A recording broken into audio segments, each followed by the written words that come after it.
आकृति कला संस्थान भिलवाड़ा द्वारा आयोजित विभिन्न महाविद्यालयों के विद्यार्थियों के लिए कला गुरु के समक्ष रहकर कला अध्ययन करने के लिए झुंझुनू, हरियाणा, जयपुर, बहरोड से आई विभिन्न कला महाविद्यालयों की छात्राएं भिलवाड़ा में मूर्ति कला एवं पीएचडी कला पर अध्ययन कर रही हैं। संस्थान के सचिव कैलाश पालिया ने बताया कि भिलवाड़ा के राष्ट्रीय मूर्तिकार गोवर्धन सिंह पवार से हरियाणा एवं जयपुर से आई मूर्ति कला की छात्राएं अनुराधा चौहान एवं गजल गुप्ता पवार से मूर्ति कला की विभिन्न विधाएं जैसे clay modelling, metal casting, paper mache cast, मूर्ति शिल्प आदि का अध्ययन गोवर्धन सिंह पवार के साथ रहकर गुरु शिष्य परंपरा में मूर्ति कला का प्रशिक्षण ले रही हैं। साथ ही जयपुर के कला महाविद्यालय चित्रकला विभाग से अनुश्रुति जैन और अदिति अग्रवाल भिलवाड़ा की विश्व प्रसिद्ध बड़ कला का अध्ययन पीएचडी कलाकार राकेश जोशी से पीएचडी की बारीकियां सीख रही हैं। भिलवाड़ा शहर के लिए गौरव की बात है कि संस्थान इस तरह के आयोजन कर रहा है जिसमें बाहर के कला महाविद्यालय के विद्यार्थियों को भिलवाड़ा जिले की कला एवं कलाकारों की कृतित्व पर अध्ययन करने का मौका मिल रहा है। आकृति कला संस्थान द्वारा हाल ही में वकील कॉलोनी स्थित आकृति आर्ट गैलरी कला से संबंधित पुस्तकों का संग्रहालय लाइब्रेरी बनाई गई है और वहां कलाकारों के रहने के लिए एवं काम करने की सुविधा भी की गई और शीघ्र ही आगे की योजना में आकृति रिसर्च सेंटर की शुरुआत की जाएगी। और मैं बैचलर्स की डिग्री कर रही हूँ आईसीसी कॉलेज से।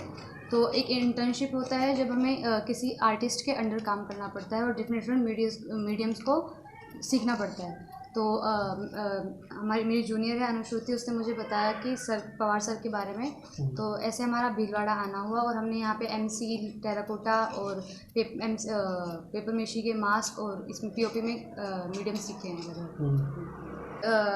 कॉलेज में एडमिशन लेते टाइम हम पेंटिंग के लिए गए थे, लेकिन वहाँ पर फाउंडेशन में हमने 1 महीने का हमारा क्लास होता है। तो ये देखकर हमें थोड़ा अलग लगा, तो सोचा इसी मीडियम को और आगे बढ़ते हैं। और ये मैंने इनको सभी टेक्निक का मैंने उस स्ट्रक्चर में जो मीडियम्स है उस मीडियम्स के बारे में इनको मैंने बताया है।